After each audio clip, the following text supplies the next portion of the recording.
2029 সালে লোকসভা নির্বাচনকে সামনে রেখে ফের একবার বিরোধী জোট ইন্ডিয়ার নেতৃত্ব নিয়ে শুরু হয়েছে জোর চর্চা।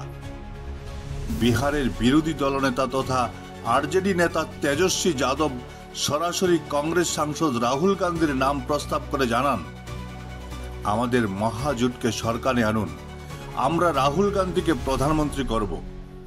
গত শনিবার বিহারে ভোট অধিকার যাত্রা কর্মসূচিতে অংশ নিয়ে এই মন্তব্য করেন তিনি। তেজস্বীর এই ঘোষণায় কংগ্রেস সহ ইন্ডিয়া জোটের অধিকাংশ শরিক দল এখনও স্পষ্টভাবে রাহুলের নামকে সমর্থন করেনি। জোটের মধ্যে আলোচনা ছাড়াই এমন মন্তব্য বিরোধী জোটের ভেতরে মতবিরোধ তৈরি করতে পারে বলেই মনে করছেন রাজনৈতিক বিশ্লেষকরা।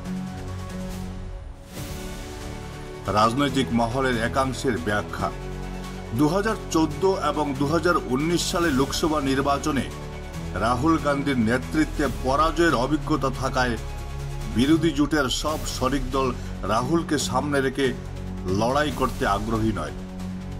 ইতিপূর্বে মমতা বন্দ্যোপাধ্যায়, মল্লিকার্জুন খাড়গে এমনকি নীতিশ কুমারকে প্রধানমন্ত্রী পদপ্রার্থীর তালিকায় দেখা গিয়েছিল। সেই তুলনায় রাহুল গান্ধীর নাম ভোট টানার মুখ হিসাবে কতটা কার্যকর হবে তা নিয়ে সংশয় থেকেই গেছে। আগামী বছরই বিহারে বিধানসভা নির্বাচন। কংগ্রেস স্পষ্টভাবে জানিয়ে দিয়েছে, বিহারে জোটের মুখ্যমন্ত্রী পদপ্রার্থী কে হবেন তা ঠিক হবে নির্বাচনের ফলাফল প্রকাশের পর। ফলে অনেকের মতে তেজস্বীর এই মন্তব্য মূলত বিহারের আসন্ন বিধানসভা নির্বাচনকে সামনে রেখেই কংগ্রেসের সমর্থন নিশ্চিত করতে কৌশলগতভাবে রাহুলের নাম তুলে ধরেছেন তিনি। ব্যুরো রিপোর্ট, জানা অজানা খবর।